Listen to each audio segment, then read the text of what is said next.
पूर असेल, सगळा देश धडीला लागलेली अवस्था आहे. काय झालंय का जिथे नदीचा पूर गेला तिथली तर परिस्थिती भयानक आहे, पण जिथं नदीला पूर नाही गेला पण सततच्या पावसानं आणि या ढगाळ वातावरणानं आता काही राहिलेलं नाही. 25% सोयाबीन आणि कापूस शेतकऱ्यांच्या घरात येईल असं मला वाटत नाही. मी काल परवा माझ्या भागात फिरलोय, संत्रा झाडावरचा संत्रा पूर्ण खाली आहे. म्हणजे शेत पिवळे दिसायला लागले सगळा संत्रा खाली आल्यामुळं. आणि सगळ्यावर मोठी अडचण आली. केळीचे भाव तर देशामध्ये सगळ्या इकडे पाऊस असल्यामुळं केळी 200 रुपये क्विंटलनं एवढ्या खाली, म्हणजे ते तोडाले पण परवडत नाही. अशा वाईट परिस्थितीमध्ये आता ओला दुष्काळ जाहीर करणं अपेक्षित होतं, पण आता मुख्यमंत्री त्यावर काही बोलायला तयार नाही. आम्ही मदत करतोय आहे, अशी मदत करतोय, ते मदत करतोय, नियम बाजूला ठेवून मदत करतोय, पण नियमात बसतं ते करत नाही. नियमात काय आहे का या जेवढ्या परिस्थितीमध्ये दुष्काळ जाहीर करणं क्रमप्राप्त आहे, हे कायदेशीर बाबी ते करत नाही. आणि दुष्काळ जेव्हा आम्ही जाहीर करतो तेव्हा त्याची सक्तीची कर्ज वसुली थांबतंय, इतर सगळे कर थांबावं लागतं. त्यावर कुठलाही निर्णय सरकार घ्यायला तयार नाही. भुलभुलैया सुरू आहे. जायचं शेताच्या बांधावर जायचं, पत्रकार विचारतं कर्जमाफीचं, मुख्यमंत्री सांगतोय आम्ही असा निधी देतोय, उत्तर द्यायला तयार नाही हो मुख्यमंत्री.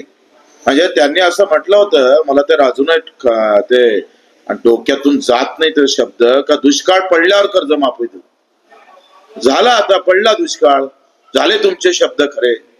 तुम्हाला दुष्काळाशिवाय कर्जमाफी करायचीच नव्हती, तर निसर्गानं देवाभाऊचंही देवानं ऐकलं आणि दुष्काळ पडलाय.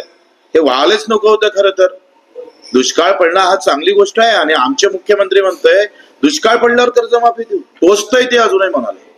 दुष्काळाच्या काय झळ लोकांना पोहोचत आहे. अहो लागलेले पैसे निघत नाही, शाळेची फी कशी भरायची, लग्न कसे करायचे, इतर काही बाकीच्या गोष्टी आहेत त्या कशा करावं लागणार, त्या सगळ्या म्हणजे आता उधारी कशी देणार आहे. आणि त्याच्यात बँकेच्या नोटीस तुमच्या दारावर आहे. देणार तुम्ही 10,000 20,000 आणि बँकवाले मागणार 3 लाख 4 लाख. त्याबाबत बोलाले काही नाही. वसुली थांबली का तुम्ही, थांबवणार आहे का तुम्ही, त्याबाबत कधी निर्णय घेणार. अधिक काय गारपीट लोक गावं वाहून गेल्यानंतर निर्णय घेणार का. तातडीनं बैठक घ्या, सूचना द्या. भाऊ आता म्हणायसाठी ओला दुष्काळ आहे, पण खऱ्या अर्थाने शेतकऱ्यांची दिवाळी दसरा हा काळ होणार आहे. त्यामुळे आज आपण मागणी करतो, पण उद्याच्या दिवाळीचा विचार करणार शेतकरी आत्महत्येमध्ये या सगळ्या याच्यामुळे वाढ होणार आहे. माझं काय मत आहे, दिवाळी हा सण महत्वाचाच आहे, तो तर अंधारातच जाणार. मी सांगतोय सरकार देऊन किती 8, 9, 10 हजार रुपये देणार. एक नुकसान कितीचं आहे. एका एकराला लागत खर्च कुठलंही पीक पकडलं तर 30 ते 40 हजारावर जातं. आता ते 30-40 हजारामध्ये 10,000 जर हाती आले आणि 40,000 वाला जर आमच्या दरवाजावर उभा असेल, पेरणीचा खर्च, बियाण्याचा खर्च, मजुरीचा खर्च, त्याला जर शेत चांगलं करायचं असेल तो खर्च कसं करणार आहे. मुळात तुम्ही काय सांगा का गेल्या 75 स्वातंत्र्य झाल्यापासून देशातली शेती घाट्यातच आहे हो. आणि घाट्यातला हा सगळा उद्योग त्याला नफ्यात आणण्यासाठी आम्ही कधी काही पावलंच उचलले नाही. त्याच्यात असे सगळे दुष्काळ पडतं, त्याच्यामुळं तो सावरण्याच्या ऐवजी तो पुन्हा डुबतोय. आणि सरकार बोलताना सुद्धा कसं आहे, भूमिका काय घेतली पाहिजे. एका इकडे मदतीची भूमिका, जसं सांगली साताराला तुम्ही एनडीआरएफच्या 6 ते 7% अधिक जास्त पैसे दिले. आता आम्हाला किती देणार आहे. विदर्भातले मुख्यमंत्री आणा, मग सोयाबीन उत्पादक शेतकरी विदर्भातला, संत्रा उत्पादक शेतकरी विदर्भातला, कापूस उत्पादक शेतकरी विदर्भातला, तूर उत्पादक शेतकरी, धान उत्पादक, बोलायला तयार नाही मुख्यमंत्री.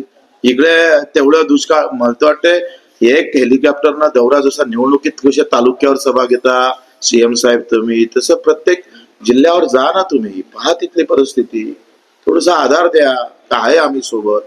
हे म्हणाले पण देवाभाऊ तयार नाही. म्हणजे असं वाटतंय का मंदिरातल्या देवासारखेच देवाभाऊ झाले का. अजित दादा काल दौरा, आम्ही मला काय करायचं ते कळतं, आम्ही काही गोट्या खेळत नाही. लाडक्या बहिणींना 45,000 कोटी देतोय, पैशाचं सोंग आणता येत नाही. गोट्या खेळूनच ते 2-3 डाव शपथविधी घेतले ना, त्यांना गोट्या खेळणं फार चांगलं समजतं.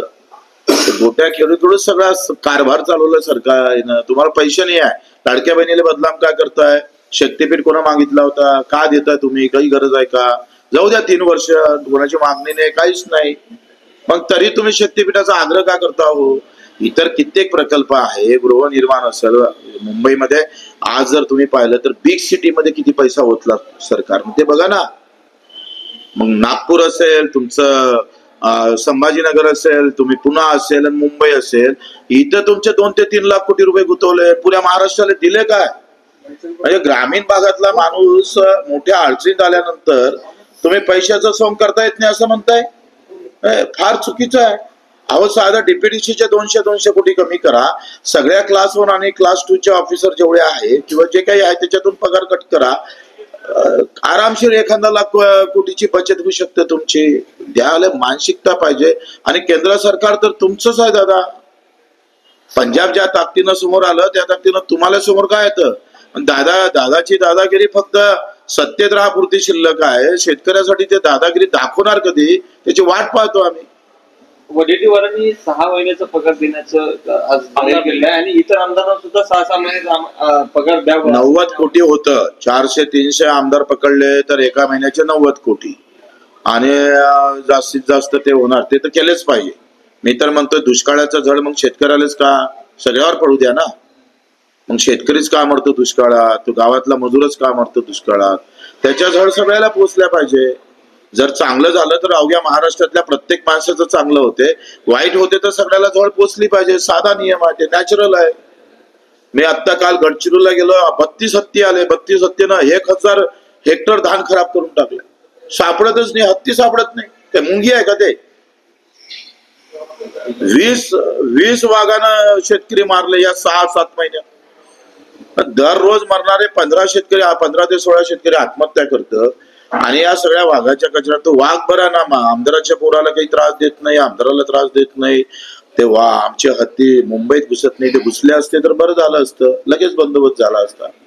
शेतकरी मात्र कुत्रा मांजरासारखं जीवन झालं, ते झालं. मर काही कर. तुम्ही सांगा बियाणात लुटलं का नाही लुटलं, खतामध्ये काय अवस्था केली. 266 रुपयाचं पोतं मी महाराष्ट्रभर घेतो, 400, 500 रुपयांना विकला कृषीवाल्याने. जिथं मुख्यमंत्री पालकमंत्री आहे त्या गडचिरोलीला अजूनही युरिया खतच सापडत नाही, भेटत नाही. काय अवस्था आहे. बारदाण्यामध्ये 2 कोटी रुपये मारले. 3 कोटीचा बारदाना होता, 1 कोटीचा आणला, 2 कोटी खाऊन टाकले. ठिकाण लापता आहे ते. मुख्यमंत्री ज्या जिल्ह्यात पालकमंत्री आहे तिथे ही अवस्था आहे. लक्षच नाही आहे. लक्ष फक्त पार्टी चलाने की आहे, पार्टी में बडा पद लेना है, याची स्पर्धा लागली आहे सध्या सत्तेतल्या लोकांना. थँक्यू.